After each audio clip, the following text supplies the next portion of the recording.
Hello everyone, welcome to tasty dish by Sethu Palaniappan. இன்றைக்கி ஒரு simple and சூப்பரான அவல் லட்டு ரெசிபி தான் பார்க்க போகிறோங்க. அவல் உருண்டை செய்கிறதுக்கு இதுக்கு ஒவ்வொரு பொருளாக வறுத்து எடுத்துக்கலாம். 1/4 கப்பு நிலக்கடலை சேர்த்துக்கிறேன்.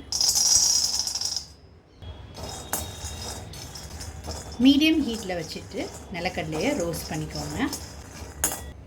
இதில் 1/4 கப்பு பொட்டுக்கடலை சேர்த்துக்கிறேங்க.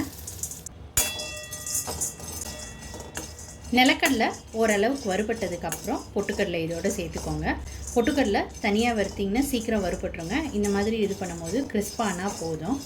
நிலக்கடலையும் பொட்டுக்கடலையும் நல்லா வறுபட்டுருச்சு. இது ஒரு பிளேட்டுக்கு மாற்றிக்கலாம். 1 ஸ்பூன் நெய் விட்டுக்கோங்க. இந்த நெய்யில் முந்திரி பருப்பு சேர்த்துக்கிறேங்க.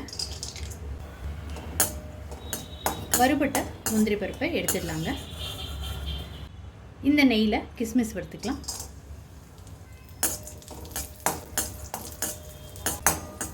இதையும் எடுத்து முந்திரி பருப்போடு போட்டு வச்சுக்கலாங்க.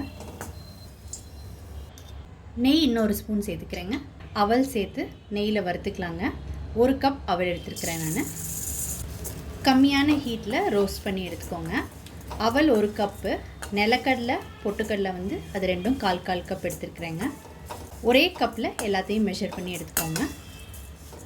அவல் கை பொறுக்கிற சூட்டுக்கு வறுத்துக்கிட்டாச்சுங்க. இப்போ இது ஒரு பிளேட்டில் கொட்டி ஆற வச்சுக்கலாம். 1 ஸ்பூன் நெய் சேர்த்துக்கிறேங்க. 1/4 கப்பு தேங்காய் சேர்த்துக்கிறேங்க.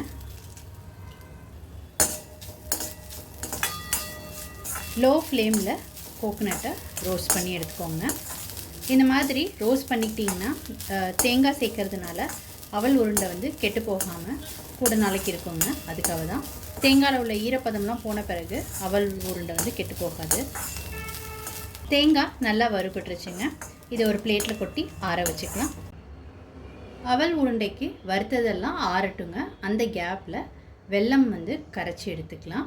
ஒரு சாஸ் பேன் வச்சுருக்குறேங்க. இதில் 3/4 கப்பு வெல்லம் சேர்த்துக்கிறேன்.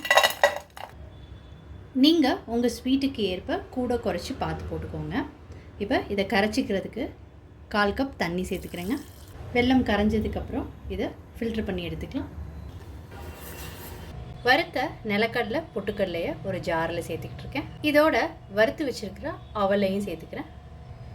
வறுத்து வச்சுருக்கிற தேங்காவையும் சேர்த்துக்கிறேன். ஏலக்காய் 3 சேர்த்துக்கிறேன்.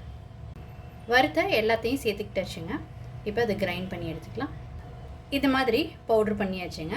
இது ஒரு பக்கம் இருக்கட்டும். நீங்கள் விருப்பப்பட்டீங்கன்னா முதல்ல பொட்டுக்கடலையும் நிலக்கடலையும் பல்ஸ் மோடில் ஒரு தடவை அரைச்சி எடுத்துக்கிட்டு அதுக்கப்புறமாட்டி அவல் தேங்காய் ஏலக்காயெலாம் சேர்த்து பவுட்ரு பண்ணி எடுத்துக்கோங்க. இப்போ உருண்டைகள் செய்கிறதுக்கு எல்லாம் ஒன்று சேர்த்து மிக்ஸ் பண்ணிக்கலாங்க. வெல்லம் கரைச்சதை ஃபில்ட்ரு பண்ணி ஒரு பேனில் சேர்த்துக்கிட்டு இருக்கேங்க. பவுட்ரு பண்ண அவல் மிக்சரை இதில் சேர்த்துக்கிறேங்க. இது எல்லாத்தையும் ஒரு தடவை நல்லா கலந்து விட்டுக்கலாம். அடுப்பை சிம்மில் வச்சுக்கிட்டே இதை கலந்து விட்டுக்கோங்க. எல்லாம் ஒன்று சேர்த்து நல்லா கலந்து விட்டுக்கிட்டாச்சு. இப்போ வறுத்து வச்சுருக்கிற முந்திரி பருப்பு கிஸ்மிஸை சேர்த்துக்கிறேங்க. இதில் நெய் 1 ஸ்பூன் சேர்த்துக்கிறேன். இது எல்லாத்தையும் ஒரு தடவை கலந்து விட்டுக்கலாம். எல்லாத்தையும் ஒன்று சேர்த்து நல்லா கலந்து விட்டுக்கிட்டாச்சு. இப்போ இதை ஸ்டவ்லேருந்து இறக்கி ஆற வச்சுக்கலாங்க. கை பொறுக்கிற சூடு வந்ததுக்கப்புறம் உருண்டைகளாக உருட்டிக்கலாம்.